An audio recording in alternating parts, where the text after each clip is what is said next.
Assalamualaikum warahmatullahi wabarakatuh. Hai adik-adik Sobat Eksis, bagaimana kabar kalian hari ini? Semoga kalian semua dalam keadaan baik dan juga sehat. Berjumpa kembali dengan Kak Ella di channel Edukasi Eksis, tempatnya kita belajar dan berbagi wawasan. Pada video kali ini, Kak Ella akan mengajak kalian semua untuk belajar tentang meneladani Daulah Abbasiyah. Adik-adik Sobat Eksis, ketika kita membahas tentang masa kejayaan Islam, maka hal itu tidak akan pernah lepas dari peran Rasulullah Shallallahu Alaihi Wasallam beserta para sahabatnya dalam berdakwah menyebarkan agama Islam.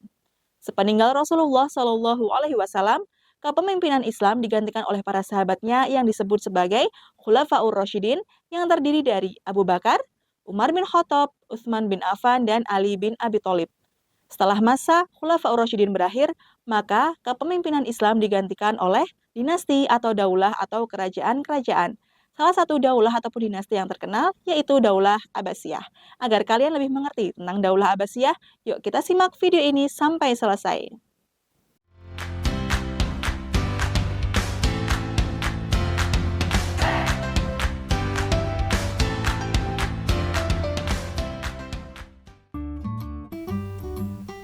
Kekhalifahan ini berdiri setelah runtuhnya daulah ataupun dinasti Umayyah sebagai daulah ataupun dinasti pertama setelah masa kekhalifahan. Daulah Abbasiyah berkuasa selama 5 abad, yaitu pada 132 Hijriah hingga 656 Hijriah atau 750 Masehi hingga 1258 Masehi. Nah, daulah ini berpusat di kota Baghdad dan menjadi salah satu daulah yang penting dalam sejarah Islam. Daulah ini didirikan dan dipimpin oleh keturunan dari paman Nabi Muhammad SAW yang bernama Abbas bin Abdul Muthalib. Oleh karena itu, daulah ini dinamakan sebagai Daulah Abbasiyah atau keturunan dari Abbas bin Abdul Muthalib. Pemimpinnya yaitu Abu Abbas Abdullah Al-Safah bin Muhammad Ali bin Abdullah bin Al-Abbas atau keturunan dari paman Nabi Muhammad SAW, Abbas bin Abdul Muthalib. Mengapa daulah ini menjadi salah satu daulah yang penting dalam sejarah Islam? Hal ini dikarenakan zaman keemasan Islam pada berbagai aspeknya telah dialami pada masa zaman Daulah Abbasiyah ini. Para pakar sejarah mengungkapkan bahwa kekuasaan Daulah Abbasiyah di Baghdad ini merupakan puncak dari kejayaan Islam yang mana telah terjadi pada rentan waktu yang cukup panjang. Oleh karena itu, mengapa Daulah Abbasiyah ini menjadi salah satu daulah yang penting dalam sejarah Islam? Dalam masa pemerintahan Daulah Abbasiyah, para sejarawan membaginya berdasarkan atas ada tidaknya pengaruh luar yang dominan dalam pemerintahan dinasti Abbasiyah ke dalam 5 periode. Yang pertama, periode 1, disebut periode pengaruh Persia I. Lalu periode 2, disebut periode pengaruh Turki I. Periode 3, kekuasaan Abbasiyah berada di bawah dinasti Buwayhi. Periode ini disebut periode pengaruh Persia I. Periode 4, kekuasaan Abbasiyah berada di bawah pengaruh dinasti Saljuk. Periode ini disebut periode pengaruh dinasti Saljuk. Dan yang terakhir, periode 5. Kekuasaan Abbasiyah terbebas dari pengaruh dinasti lain, tapi kekuasaannya hanya efektif di wilayah Baghdad saja. Adik-adik Sobat Eksis, pada masa periode 1 pemerintahan Bani Abbas atau Daulah Abbasiyah telah mencapai kejayaannya secara politis. Khalifah pada masa itu benar-benar tokoh yang kuat serta merupakan pusat kekuasaan politik dan agama. Di sisi lain, kemakmuran masyarakat juga telah mencapai tingkat tinggi. Pada masa daulah ini juga telah mampu menyiapkan landasan bagi ilmu pengetahuan dan filsafat dalam Islam. Berikut ini adalah beberapa ilmu yang dikembangkan pada masa Daulah Abbasiyah. Yang pertama, kedokteran. Kedokteran merupakan salah satu ilmu yang mengalami perkembangan pesat pada masa Daulah Abbasiyah. Pada masa itu telah didirikan apotek pertama di dunia dan juga telah didirikan sekolah farmasi. Bahkan pada masa Abbasiyah sudah ada rumah sakit yang berfungsi untuk merawat orang sakit. Rumah sakit pertama dibuat oleh Harun ar-Rasyid pada awal abad ke-9. Beberapa dokter yang terkenal pada masa itu diantaranya adalah Ali At-Tabari, Abu Bakar Ar-Razi, dan Ibnu Sina. Yang kedua, filsafat. Filsafat masuk ke dalam Islam melalui Yunani yang dijumpai kaum muslimin pada abad ke-8 Masehi di Suriah, Mesopotamia, Persia, dan Mesir. Filsafat masuk ke daerah-daerah tersebut melalui ekspansi Iskandar Agung pada abad ke-4 sebelum Masehi di sebelah timur Sungai Tigris. Dalam kegiatan penerjemahan pada masa Abbasiyah, sebagian filsuf yang ternama tertuju pada karangan Plato dan Aristoteles, serta buku-buku filsafat lainnya. Tokoh pada saat itu yang terkenal diantaranya adalah Al-Kindi dan Al-Farabi. Yang ketiga yaitu astronomi dan matematika. Pada masa keemasan Daulah Abbasiyah, astronomi dan matematika berkembang cukup pesat. Pada masa Khalifah Al-Ma'mun, dibangun sebuah observatorium astronomi di Baghdad. Observatorium ini berfungsi untuk melakukan pengamatan terhadap benda-benda langit. Selain di Baghdad, observatorium astronomi juga dibangun di Damaskus.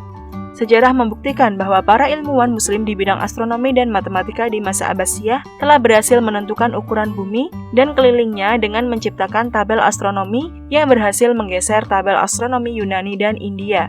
Lebih dari itu, tabel astronomi karya astronom muslim Abbasiyah tersebut dapat digunakan secara luas baik di dunia Islam, Eropa, maupun Cina. Di antara para astronom muslim Abbasiyah tersebut adalah Ibnu Musa bin Syakir bersaudara dan Al-Khawarizmi. Di samping itu, astronomi dan matematika dikembangkan oleh kaum muslim dengan berbagai tujuan, terutama yang berkaitan dengan kesempurnaan menjalankan ibadah, seperti kebutuhan untuk mengetahui arah kiblat, penentuan waktu sholat, penentuan kalender, dan untuk pengamatan gerak benda langit. Di antara para ahli astronomi dan matematika pada masa tersebut adalah Al-Khawarizmi, Al-Battani, dan Al-Biruni. 4. Ilmu pengetahuan umum lainnya. Pada masa kejayaan Daulah Abbasiyah, belum ada spesialisasi ilmu pengetahuan seperti sekarang.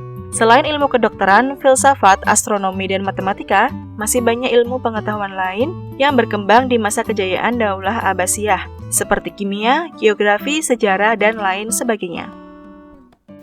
Adik-adik Sobat Eksis, tak hanya ilmu pengetahuan saja yang dikembangkan pada masa Daulah Abbasiyah ini, namun pengetahuan agama juga dikembangkan secara luar biasa. Hal ini tak luput dari peran para ulama yang berdakwah. Pengetahuan agama yang berkembang pada masa ini adalah ilmu kalam, ilmu fikih, ilmu akhlak, ilmu hadis, dan ilmu tafsir. Di masa Abbasiyah terdapat ajaran ilmu kalam yang memiliki pengaruh luas di dunia Islam sampai sekarang, yakni Asy'ariyah dan Maturidiyah. Lalu di masa ini pada ilmu fikih juga muncul 4 imam mazhab yang memiliki pengaruh hingga sampai saat ini, yaitu Imam Abu Hanifah, tokoh mazhab Hanafi, Imam Malik bin Anas, tokoh mazhab Maliki, Imam Syafi'i, tokoh mazhab Syafi'i, dan Imam Ahmad bin Hanbal, tokoh mazhab Hambal. Tidak hanya perhatian terhadap ilmu pengetahuan umum semata, sebagian ulama pada masa Abbasiyah juga memberikan perhatian besar terhadap ilmu akhlak yang merupakan kajian terhadap adab dan budi pekerti manusia. Di antara para ilmuwan yang memiliki perhatian besar terhadap bidang akhlak pada saat itu adalah Al-Mawardi dengan karyanya yang mendunia yaitu Al-Ahkam Al-Sultaniyah, Ibnu Miskawayh dengan karyanya yang mendunia yaitu Tahzib Al-Akhlaq, dan Al-Ghazali dengan karyanya yang mendunia yaitu Ihya Ulumuddin. Pada masa Abbasiyah ada 6 kitab hadis ternama yang berhasil disusun oleh para ilmuwan hadis. Kitab-kitab hadis itu diberi judul sesuai dengan nama ilmuwan yang menyusunnya. Perkembangan ilmu hadis pada masa Daulah Abbasiyah terjadi pada periode kelima dan keenam. Periode kelima merupakan periode pemurnian dan penyempurnaan hadis yang berlangsung pada abad ke-3 Hijriah. Para ulama hadis yang muncul di abad pembukuan hadis atau abad ke-3 Hijriah antara lain Imam Bukhari menyusun Sahih Al-Bukhari, Imam Muslim menyusun Sahih Muslim, Abu Dawud menyusun kitab Sunan Abi Dawud, Imam Abu Isa Muhammad At-Tirmizi menyusun kitab Sunan At-Tirmizi, Imam An-Nasai menyusun kitab Sunan An-Nasai, dan Ibnu Majah atau Muhammad bin Yazid Ar-Rabai Al-Qazwini menyusun Sunan Ibnu Majah. Keenam kitab hadis ini kemudian dikenal dengan sebutan Al-Kutub As-Sittah atau kitab hadis yang 6. Pada periode pertama pemerintahan Daulah Abbasiyah, ilmu tafsir menjadi ilmu mandiri yang terpisah dari ilmu hadis. Buku tafsir lengkap dari Al-Fatihah sampai Anas juga mulai disusun. Menurut catatan Ibnu Al-Nadim, yang pertama kali melakukan penyusunan tafsir lengkap tersebut adalah Yahya bin Ziyad Al-Dailani atau yang lebih dikenal dengan sebutan Al-Faro. Itulah sebabnya tafsir tersebut dinamakan tafsir Al-Faro. Tafsir inilah sebagai perintis jalan penafsir-penafsir yang lahir sesudahnya.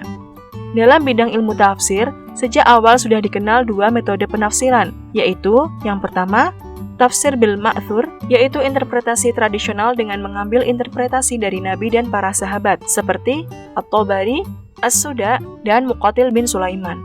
Yang kedua, tafsir bin Ra'i, yaitu metode rasional yang lebih banyak bertumpu kepada pendapat dan pikiran daripada hadis dan pendapat sahabat. Kedua metode ini memang berkembang pada masa pemerintahan Bani Abbas. Akan tetapi, jelas sekali bahwa tafsir dengan metode bin Ra'i atau tafsir rasional sangat dipengaruhi oleh perkembangan pemikiran filsafat dan ilmu pengetahuan, seperti Abu Bakar al-Asham, Abu Muslim Muhammad bin Badr al-Isfani, dan Ibnu Jaru al-Asadi. Selain itu, ilmu seni juga berkembang pesat pada masa ini. Misalnya seperti arsitektur, patung, lukis, industri, kaligrafi, dan musik yang dikembangkan untuk memperindah kota Baghdad. Bahkan, tidak sedikit karya-karya sastra yang kian melegenda di seluruh dunia dan menjadi cerita rakyat. Seperti di antaranya Hikayat 1001 Malam. Dari cerita-cerita yang dikisahkan, dalam hikayat tersebut berkembanglah cerita-cerita populer yang masih bergema hingga sampai saat ini. Seperti cerita tentang Aladin dan Lampu Wasiat, Alibaba, Sinbad si Pelaut, serta 40 pencuri. Keunggulan yang telah diraih oleh dinasti Abbasiyah pada masa keemasannya telah berkontribusi besar pada berbagai hal. Salah satunya yaitu untuk perkembangan peradaban Islam dan peradaban dunia. Kontribusi besar yang telah diberikan oleh dinasti Abbasiyah berguna untuk umat Islam sendiri di bidang kemanusiaan, lalu Renaissance Eropa dan dunia. Nah, itulah tadi materi tentang meneladani Daulah Abbasiyah. Semoga dengan materi ini adik-adik semakin bertambah paham dan dapat meneladani hal-hal baik yang ada pada dinasti Abbasiyah serta menerapkannya pada kehidupan sehari-hari. Cukup sekian penjelasan dari Kak Ella. Jangan lupa untuk like, komen, dan share video ini ke teman-teman kalian semua agar teman-teman kalian dapat belajar bersama di channel Edukasi Eksis. Oh iya, jangan lupa juga untuk subscribe channel ini ya. Terima kasih, semoga bermanfaat. Wassalamualaikum warahmatullahi wabarakatuh.